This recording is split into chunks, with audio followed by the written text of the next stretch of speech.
দেশজুড়ে কয়েকদিনের টানা বর্ষণ ও ভারতের উজান থেকে নেমে আসা পাহাড়ি ঢলের কারণে সিলেট, চট্টগ্রাম, ময়মনসিংহ, নেত্রকোনা, ব্রাহ্মণবাড়িয়া, লালমনিরহাট সহ বিভিন্ন এলাকায় বন্যা পরিস্থিতি দেখা দিয়েছে।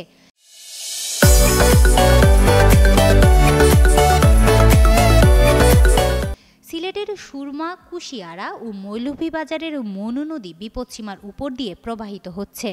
মঙ্গলবার পানি আরও বাড়তে পারে আর বুধবার ৩ জেলার নিম্নাঞ্চলে পরিস্থিতির অবনতি হতে পারে বলে জানায় পানি উন্নয়ন বোর্ড।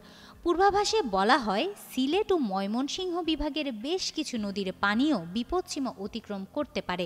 এতে সিলেট, মৌলভীবাজার, হবিগঞ্জ, সুনামগঞ্জ ও নেত্রকোনার নিম্নাঞ্চলে প্লাবনের আশঙ্কা রয়েছে। চট্টগ্রাম বিভাগের মুহুরী, ফেনী, হালদা, সাঙ্গু ও মাতামুহুরী নদীগুলোর পানি সতর্কসীমায় প্রবাহিত হতে পারে। ব্রহ্মপুত্র ও যমুনার পানি বাড়লেও তা বিপদসীমার নিচে থাকবে। গঙ্গা নদীর পানি স্থিতিশীল, পদ্মার পানি কিছুটা বাড়ার সম্ভাবনা আছে। অতি ভারী বৃষ্টিতে রাঙামাটি চট্টগ্রাম সড়কের মানিকছড়ি ঘাগড়ায় পাহাড় ধস হয়েছে। ফায়ার সার্ভিস ও সড়ক বিভাগ কাজ করছে, তবে হতাহতের খবর নেই। খাগড়াছড়িতে 12টি আশ্রয় কেন্দ্র খোলা হয়েছে। বান্দরবানে বন্ধ রাখা হয়েছে পর্যটন কেন্দ্র।